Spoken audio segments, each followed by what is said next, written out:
Howdy, folks. Widgett Walls from needcoffee.com here. And, well, it's early in the morning after Red Nose Net. I am seated on what was ostensibly the set of Red Nose Net in my basement. And I'm saying set. I mean, it actually happened. I'm not talking like Capricorn 1 here. I mean, you can see the blue behind me of where this was. This is where the skyline was. I'm seated basically where Ken was seated. And something struck me, and I've been trying to figure out how to express this. And if it doesn't make sense to you, humor me like you always do. But it occurred to me that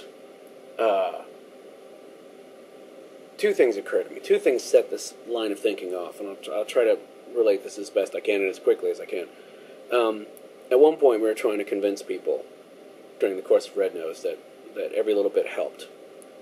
And John went out to the website and no doubt got the stat and wrote it on one of the whiteboards that we were using to communicate back and forth between us in an effort to put things in perspective.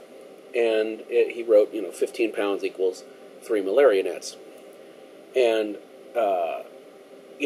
it really did put it in perspective, and not in the Spinal Tap kind of perspective, but actual perspective. That, that kind of sat with me because I'm thinking, it's been a crazy year for me. I mean, I found out that I wasn't dying of a terminal illness. That was nice. I quit my day job 6 months to the day, pretty much, from the start of Red Nose, before the start of it. And so I had a lot of crazy stuff going on, but I've never been, in great danger of catching malaria, and I hope you're not either.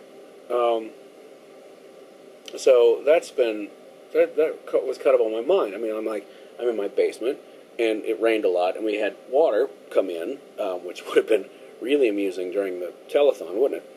With all this electronics everywhere. But at least I have a basement that can be flooded, right? So, and I don't mean to get into that I complained that I had no shoes until I met a man with no feet thing. And I don't mean it to seem like I have done this 2 years in a row and didn't have any idea that we were helping people. That's not what I'm saying. I'm just saying it just kind of really made it really concrete for me, even more than it was, from the standpoint of what it was and what we were doing. And it's the other piece of it that really solidified for me about how crazy everything was, how you're in the middle of something and you don't have a perspective of it because you can't see what you're doing. But the idea that Rufus Hound, who it has become my life goal to buy the man a drink, has one of my life goals. I mean, I'm not going to buy him a drink and keel over dead or commit Harry or something. I'm just saying. But he decided to help out us, and more importantly, Comic Relief, by putting together the secret gig in London and bringing people at 2 o'clock in the morning to a gig and being able to stream it and having other comics there and having a band there to play in and play out. And, the 5 guys who in the grand scheme of things are nobody, that's not fair. I'm nobody. The other guys are, whatever they want to be. I only speak for myself. I'm a schmo. But one schmo and 4 other people through, like a real telethon, to London and through back again. But the fact that Rufus put that together really made me kind of be able to reflect back on what we were doing and go, my God, what are we doing? We've turned my basement into a set, and we're doing a telethon, the kind of thing that I would want to stay up all night to watch when Jerry Lewis was doing it. I mean, how crazy is that? We did that. And we did that why? We did that how? Because Ken introduced me to Red Nose, and we thought it was not only fun, but extremely helpful, and we wanted to do it. We wanted a piece of that fun. We wanted to be able to help in that way. And we made it happen. Vision, and we made it happen. Rufus had a vision of doing this crazy gig. He made it happen. The people who did the charity singles had a vision of doing it, and they made it happen. And the charity single people were able to involve people from all over the place. And we were involving people from all over the place. And we were doing this. And we're not a big government, and we're not a big organization. We're not a big church. We're not a big anything. We're just people. And so it occurred to me that, you know, whereas in some places in the world, you don't have time to be creative because you're too busy figuring out where the hell you're going to sleep and what you're going to eat for your next meal and trying not to be eaten yourself as something else's next meal. You know, you don't have time to write a haiku, even a crap one, if you have those issues. But, you know, you couldn't have a renaissance until we as a species figured out how to feed ourselves on an ongoing basis. So, I mean, there are people who don't have that luxury, and it really is a luxury to be able to do creatively anything you want. So it occurs to me that if we are not taking advantage of this, and I guess this is my point, if we're not taking advantage of this luxury, of this advantage that we have, of being able to do anything we want, of being able to create a song and make it available for distribution worldwide, you know, as quick as we can make it, we can distribute it.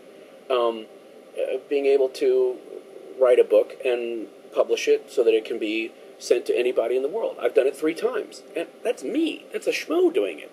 If, you know, being able to broadcast online, to raise over 2 years more than £8,000 for a worthy cause. Why? Just because you felt like doing it and you wanted to help people. My point is, if you're not doing that, and I don't mean just you, I mean me too, and anybody, whoever's not doing creatively what they want to be doing, why aren't they?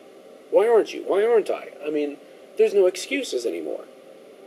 In a world where 5 guys who, just because they felt like it, could raise £8,000 over the course of 2 years for comic relief by just broadcasting silliness, I mean, honestly, we can do anything when you can do all of those things that I just listed. I mean, you know, you don't have to, your book, whatever that book is that you've either written or is in your head, why, you're not waiting on a publisher anymore. You can be a publisher. Congratulations.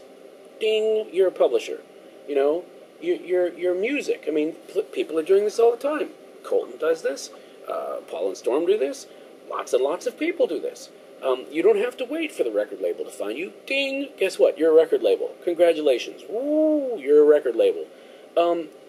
We have no excuses anymore, us creative type people, for whatever it is that we want to do.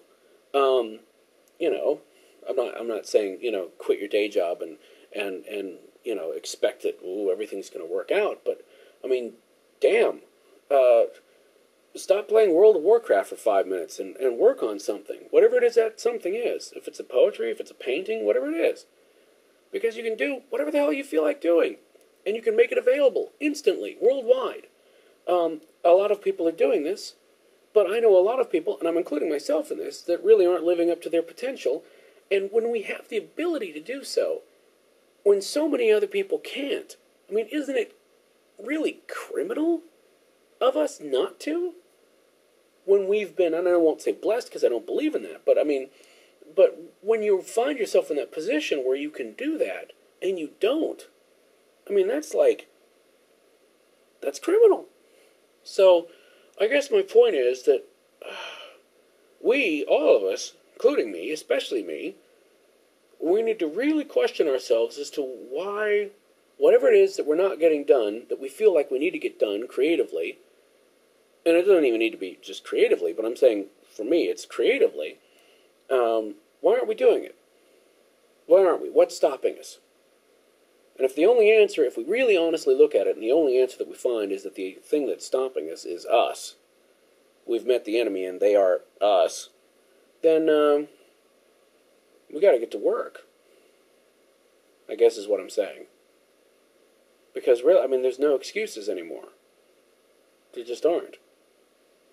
You know, Amanda Palmer said to her fiance Neil, perhaps you've heard of him, Gaiman,